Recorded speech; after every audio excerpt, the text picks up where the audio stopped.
আসুন শুরু করি রবীন্দ্রনাথ ঠাকুরের জীবনস্মৃতির প্রথম খণ্ড শিক্ষারম্ভ। জীবনস্মৃতি হল তার জীবনের স্মৃতিচারিত আত্মকথা, যেখানে তিনি তার শিক্ষার শুরু নিয়ে আলোচনা করেছেন।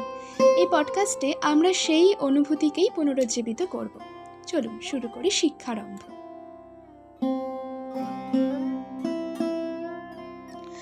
আমরা তিনটি বালক একসঙ্গে মানুষ হইতেছিলাম। আমার সঙ্গী দুটি আমার চেয়ে 2 বছরের বড়। তাহারা যখন গুরু মহাশয়ের কাছে পড়া আরম্ভ করিলেন, আমারও শিক্ষা সেই সময়ই শুরু হইল। কিন্তু সে কথা আমার মনেও নাই। কেবল মনে পড়ে, জল পড়ে পাতা নড়ে, তখন কর খল প্রভৃতি বানানোর তুফান কাটাইয়া সবে মাত্র কুল পাইয়াছি।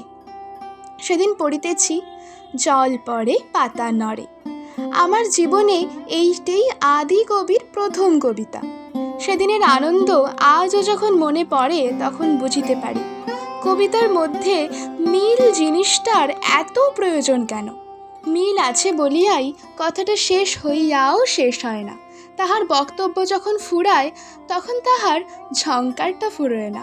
মিলটাকে লইয়া কানের সঙ্গে মনের সঙ্গে খেলা চলিতে থাকে। এমনি করিয়া ফিরিয়া ফিরিয়া সেদিন আমার সমস্ত চৈতন্যের মধ্যে জল পড়িতে ও পাতা নড়িতে লাগিল। এই শিশুকালের আরেকটা কথা মনের মধ্যে বাঁধা পড়িয়া গেছে। আমাদের একটা অনেক কালের খাজাঞ্চি ছিল, কৈলাস মুখুজ্জে তাহার নাম। সে আমাদের ঘরের আত্মীয়েরই মতো। লোকটি কিন্তু ভারী রসিক। সকলের সঙ্গেই তাহার হাসি তামাশা। বাড়িতে নতুন সমাগত জামাতাদিগকে সে বিদ্রূপে কৌতুকে বিপন্ন করিয়া তুলিত। মৃত্যুর পরেও তাহার কৌতুক পরতা কমে নাই, এরূপ জনশ্রুতি আছে। একসময় আমার গুরুজনেরা প্ল্যানচেট যোগে পরলোকের সহিত ডাক বসাইবার চেষ্টায় প্রবৃত্ত ছিলেন। একদিন তাহাদের প্ল্যানচেটের পেন্সিলের রেখায় কৈলাস মুখুজ্জের নাম দেখা দিল। তাহাকে জিজ্ঞাসা করা হইল, তুমি যেখানে আছো সেখানকার ব্যবস্থাটা কিরূপ বলো দেখি। উত্তর আসিল, আমি মরিয়া যাহা জানিয়াছি, আপনারা বাঁচিয়াই তাহা ফাঁকি দিয়া জানিতে চান, সেটি হইবে না। সেই কৈলাস মুখুজ্জে আমার শিশুকালের অতি দ্রুত বেগে মস্ত একটা ছড়ার মতো বলিয়া আমার মনোরঞ্জন করিত। সেই ছড়াটার প্রধান নায়ক ছিলাম আমি, এবং তাহার মধ্যে একটা ভাবী নায়িকার নিঃসংশয় সমাগমের আশা অতিশয় উজ্জ্বলভাবে বর্ণিত ছিল। এই যে ভুবনমোহিনী বধূটি ভবিতব্যতার কোল আলো করিয়া বিরাজ করিতেছিল, ছড়া শুনিতে শুনিতে তাহার চিত্রটিতে মন ভারী উৎসুক হইয়া উঠিত।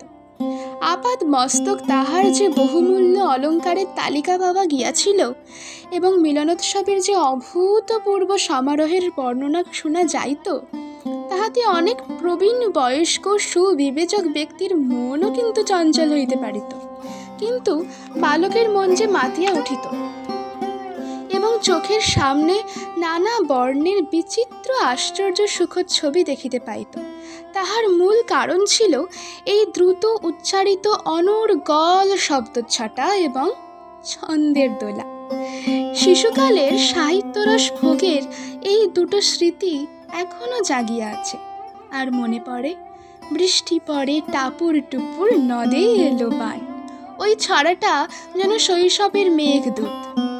তাহার পরে যে কথাটা মনে পড়িতেছে তাহা স্কুলে যাওয়ার সূচনা। একদিন দেখিলাম দাদা এবং আমার বয়োজ্যেষ্ঠ ভাগিনেও সত্য স্কুলে গেলেন, কিন্তু আমি স্কুলে যাইবার যোগ্য বলিয়া গণ্য হইলাম না। উচ্চস্বরে কান্না ছাড়া বক্তব্য প্রচার করার আর কোনো উপায় আমার হাতে ছিল না। ইহার পূর্বে কোনোদিন গাড়িও চড়ি নাই, বাড়ির বাহিরও হই নাই।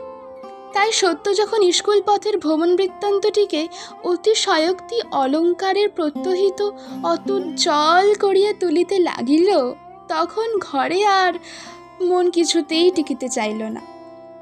যিনি আমাদের শিক্ষক ছিলেন তিনি আমার মোহ বিনাশ করিবার জন্য প্রবল চপেটাঘাত সহ এই সার গর্ভ কথাটি বলিয়াছিলেন।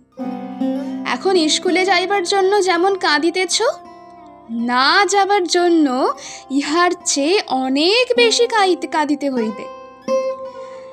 সেই শিক্ষকের নাম, ধাম, আকৃতি, প্রকৃতি আমার কিছুই মনে নাই, কিন্তু সেই গুরুবাক্য ও গুরুতর চপেটাঘাত স্পষ্ট মনে জাগিতেছে।